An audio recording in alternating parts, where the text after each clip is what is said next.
نؤمن به ونتوكل عليه ونعوذ بالله من شرور أنفسنا ومن سيئات أعمالنا من يهده الله فلا مضل له ومن يضلله فلا هادي له ونشهد أن لا إله إلا الله وحده لا شريك له ونشهد أن سيدنا وسندنا ومولانا محمدا عبده ورسوله صلى الله عليه وعلى آله وأصحابه وأزواجه وذرياته وأهل بيته وبارك وسلم تسليما كثيرا كثيرا.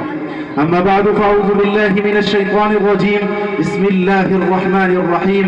اقرأ باسم ربك الذي خلق خلق الإنسان من علق اقرأ وربك الأكرم الذي علم بالقلم علم الإنسان ما لم يعلم صدق الله العظيم. اسٹیج پر تشریف فرما علماء اکرام، میرے دینی اور ایمانی بھائی، بلا تمہید کے میں یہ بات عرض کرتا ہوں کہ ہم سب کا یقین ہے کہ ہم سب کا خالق و مالک، ہم سب کا پالنہار، ہم سب کا رب العالمین وحدہ لا شریک لہو ہے. وحدہ لا شریک لہو کی ذات گرامی ہے.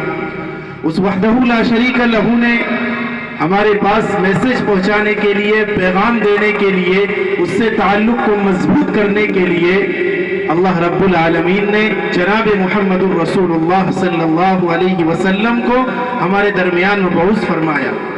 اللہ کے رسول علیہ السلام کے اس دنیا میں آنے سے پہلے تاریخ انسانی کو اٹھا کر دیکھا جا سکتا ہے کس طریقے سے ضلالت و جہالت کا دور دورہ تھا، گھٹا ٹھوپ اندھیرا تھا.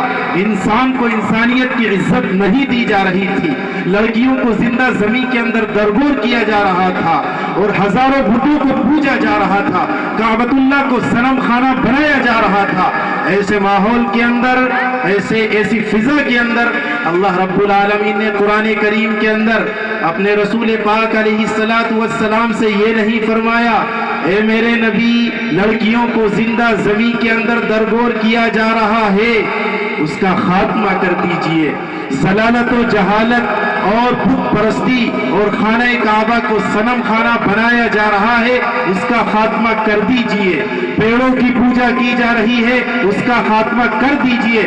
نہیں، بلکہ اللہ رب العالمین نے قرآن پاک کے اندر اپنے آخری سندیش کے اندر غار حرا میں جن 5 آیتوں کا نزول نبی پاک علیہ السلام پر فرمایا، اقرأ باسم ربک الذی خلق خلق الانسان من علق.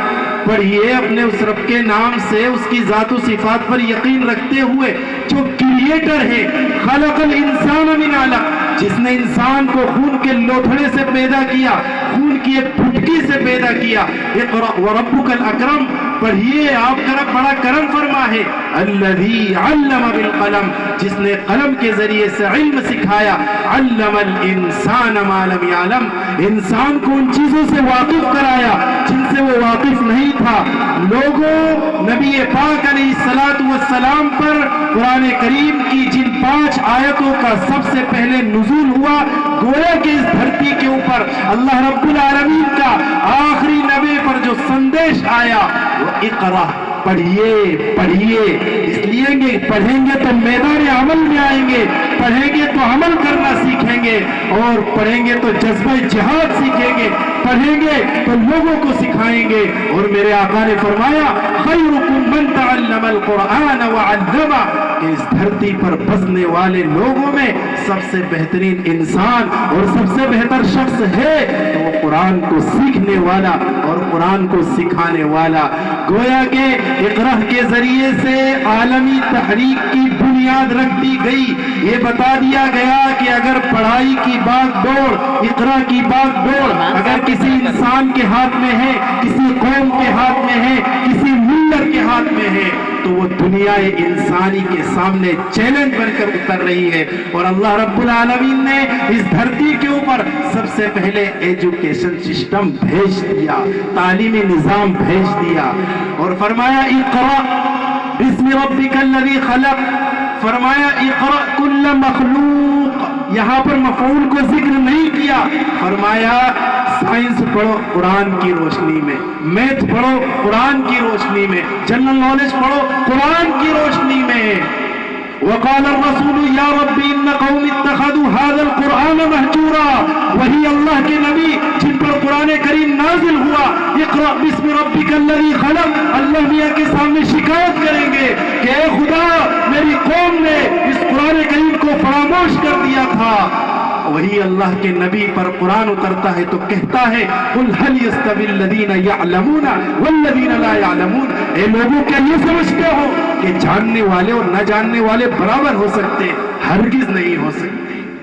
اللہ رب العالمین نے قرآن کریم اس لیے دیا ہے کہ اس کو چیلنج کے طور پر پیش کیا جائے دنیا انسانیت کے سامنے اور ضلالت و جہالت کے گھٹا ٹوپ اندھیروں میں رہنے والوں کے سامنے اور جاہلیت زدہ ماحول کے سامنے۔ جس طریقے سے مکہ المکرمہ کا جاہلیت زدہ ماحول تھا، اس وقت اقرأ بسم ربک الذی خلق کے ذریعے سے اللہ کے نبی علیہ السلام نے تعلیمی نظام کو عام کیا۔ وہی تعلیمی نظام پھر عام ہونا چاہتا ہے۔ دوستو، بزرگوں، عزیزوں، یہی مقصد ہوتا ہے مدارس کا، مراکز کا، یہی مقصد ہوتا ہے اسکولوں کا، کالجوں کا، یونیورسٹی کا، اور یہی مقصد ہونا چاہیے۔ اگر اس مقصد سے ہم نے رشتہ مضبوط کر لیا اور تعلیمی نظام سے اپنے رشتے کو جوڑ لیا، انشاءاللہ ہم کامیاب ہیں۔ صحابہ کے بارے میں فرمایا گیا وہ معزز کے زمانے میں مسلمان ہو کر اور ہم خار ہوئے تاریک قرآن ہو کر۔ یقیناً ہم نے قرآن کو چھوڑ دیا، قرآن کو چھوڑ دیا۔ ایک ایسی کتاب الف لام را کتاب انزلناہ الیک لتخرج الناس من الظلمات الی النور، یہ ایک ایسی کتاب ہے جو لوگوں کو نکالتی ہے گمراہی سے، اندھیروں سے اور ضلالت و جہالت سے روشنی کی طرف۔ میرے دوستو، بزرگوں، عزیزوں، یہ مدارس یہی سکھا